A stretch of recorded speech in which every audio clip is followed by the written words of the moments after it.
अस्सलाम वालेकुम नाज़रीन।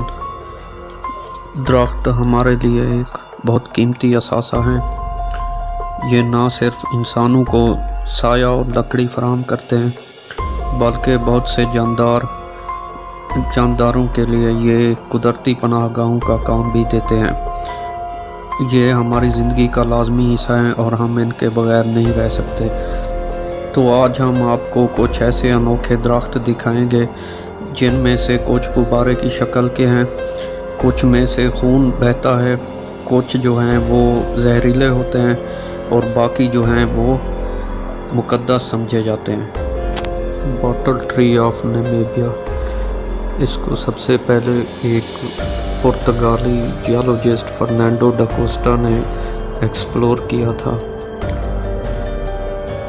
और ये जो है एक शराब भी हो सकती है और 20 फुट लंबा दरख्त भी हो सकता है जो कि बोतल की तरह के तने से पहचाना जाता है। इसके ऊपर कांटे भी होते हैं और आप जो है स्प्रिंग सीज़न के दौरान इसके शगुफ़े खिलते हुए देख सकते हैं जब ये ट्री मोस्टली ब्रांचलेस होता है और इसका जो बोतल नुमा तना है उसमें ये बहुत सा पानी स्टोर करके रखता है। ये जो पानी है ये डेजर्ट कंडीशंस में इस दरख्त को जो है सक्सेसफुली रहने में मदद करता है और ये एक पॉइजनस ट्री भी है। इसमें जो पॉइजन होती है वो इसकी हाइड्रेशन लेवल को कायम रखने में। सैंडबॉक्स ट्री एक एवरग्रीन दरख्त है और ये नॉर्थ एंड साउथ अमेरिका से नेटिव है। इसके अलावा ये तंजानिया में भी पाया जाता है और अमेज़न के रेन फॉरेस्ट में भी मौजूद होता है। सैंडबॉक्स ट्री को भूरे रंग की एक मुलायम छाल से पहचाना जाता है जिसके ऊपर कांटे होते हैं। इस वजह से इसको मनकी नोक लाइम का नाम भी दिया जाता है। इसका फ्रूट जो है वो जहरीला होता है और अगर उसको निगल लिया जाए तो बहुत सी बीमारियों का बायस बनता है। अगर इसके फ्रूट का रस आपकी आंखों में चला जाए तो ये आपको अंधा भी कर सकता है। इसको एक मेडिसिनल प्लांट्स के तौर पर इस्तेमाल किया जाता है बहुत सी बीमारियों के इलाज के लिए। इस ट्री को ये नाम इसके फ्रूट की वजह से दिया गया है। इसका फ्रूट कभी जो है रेत रखने के लिए इस्तेमाल किया जाता था। इंसानों और जानवरों का इस ट्री के पास जाना काफ़ी ख़तरनाक साबित होता है और अगर इसको किसी आइसोलेटेड जगह पर लगाया जाए फिर भी ये काफ़ी हद तक फैल जाता है। ट्रैवलर्स ट्री ऑफ मडगास्कर या इसको ट्रैवलर्स पाम का भी नाम दिया जाता है। इसका ये नाम इसलिए रखा गया है क्योंकि इसकी लीफ बेस में जो पानी स्टोर होता है वो अक्सर इमरजेंसी सिचुएशन में ट्रैवलर्स जो हैं वो यूज़ करते हैं। ये ट्री मडगास्कर से नेटिव है लेकिन पूरी दुनिया में लगाया जाता है। इसका जो तना है वो पाम की शक्ल का होता है और इसकी जो ऊंचाई है वो 26 फुट तक जा सकती है। इसके केले की तरह के पत्ते आपस में मिलकर एक फ़ैन की शक्ल बनाते हैं और इसके पत्तों की चौड़ाई 13 से 16 फुट तक हो सकती है। इसके फूल बर्ड ऑफ पैराडाइज के फूलों से मिलते जुलते होते हैं।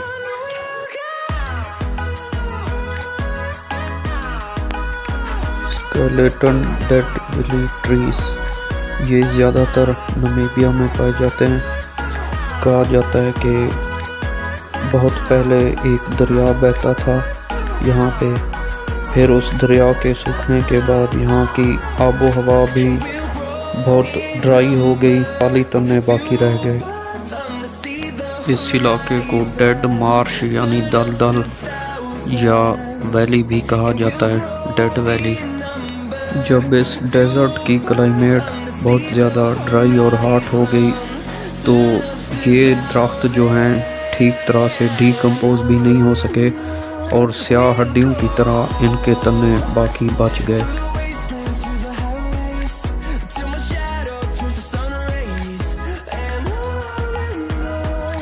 एवेन्यू ऑफ द बाओबैब्स, ये रास्ता भी मडगास्कर में पाया जाता है। ये दरख्तों वाला और ये इतना ब्यूटीफुल और यूनिक है कि इसको सरकारी तौर पर मोनूमेंट का दर्जा दे दिया गया है। ये दरख्त 800 साल पुराने हैं और डेसीडियस ट्रीज़ हैं, यानी ये सर्दियों में अपने पत्ते गिरा देते हैं। ओवर पॉपुलेशन और डिफॉरेस्टेशन इन दरख्तों को बहुत ज़्यादा नुकसान पहुंचा रहे हैं, लेकिन खुशकिस्मती से आजकल बहुत सी प्राइवेट ऑर्गेनाइजेशंस और NGOs वगैरह ट्राई कर रही हैं कि इन दरख्तों को किसी तरह अगले 800 साल मज़ीद ज़िंदा रहने के काबिल बना दिया जाए।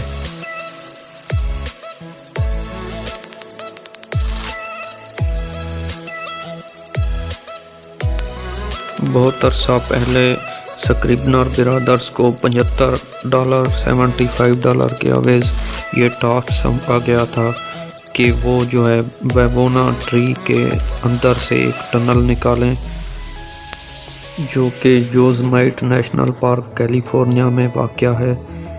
तो उस वक्त जो है ये ऐसे ही टनल निकाल दी गई थी, लेकिन आजकल ये बहुत ही पॉपुलर टूरिस्ट प्लेस बन चुका है और दुनिया भर से काफ़ी सारे टूरिस्ट जो है इस प्लेस की सैर करने जाते हैं, जो एक्चुअली एक ट्री में से निकाली गई टनल है।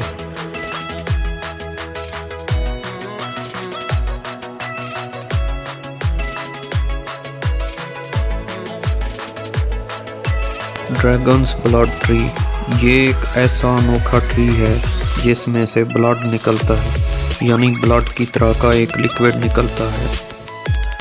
ये मुल्क यमन के शहर स्कोट्रा में पाया जाता है और अरबी में इसको कहते हैं blood of two brothers.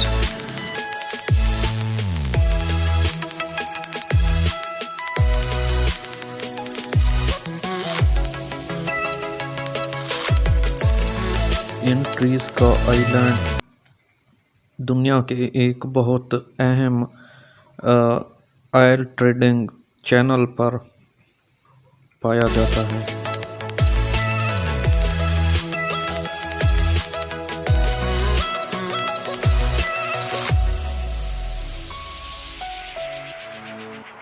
Pando the trembling giant,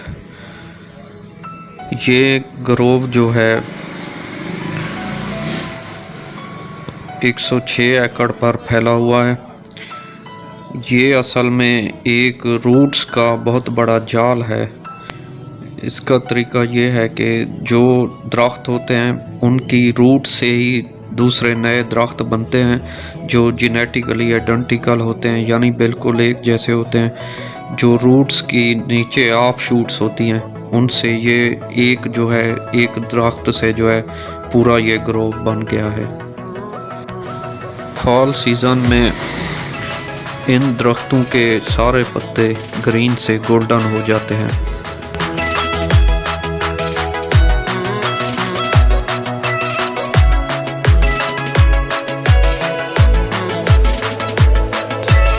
rainbow eucalyptus, हम में से हर कोई रेनबो को बहुत ज़्यादा पसंद करता है। सो कितना अच्छा लगेगा अगर यही रेनबो किसी दरख्त पर नज़र आ जाए। रेनबो यूकलिप्टस एक ऐसा ही ट्री है। इस ट्री के दिलकश रंगों के साथ साथ इसकी बहुत अच्छी खुशबू भी होती है। ये ज़बरदस्त ट्री फिलीपींस, न्यू गिनी और इंडोनेशिया में पाया जाता है। वहाँ के ट्रॉपिकल फॉरेस्ट्स में जो है अच्छी तरह सरवाइव करता है। काफ़ी मिकदार में बारिश का पानी भी वहाँ से हासिल करता है। इसकी हाइट 250 फुट तक हो सकती है। कैलिफोर्निया में भी पाया जाता है।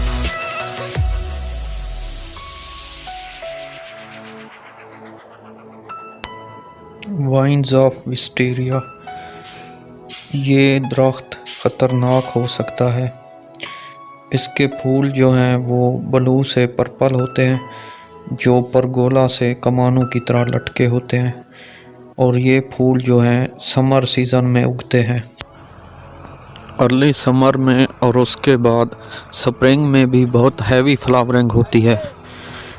इनके फ्लावर से बड़ी अच्छी फ्रेगरेंस भी आती है, जो कि हमारी सेंसेस के लिए एक ज़ियाफ़त का बायस बनती है। लेकिन विस्टेरिया को लगाते हुए एहतियात करनी चाहिए, क्योंकि इसमें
thanks for watching this video. अल्लाह हाफिज़।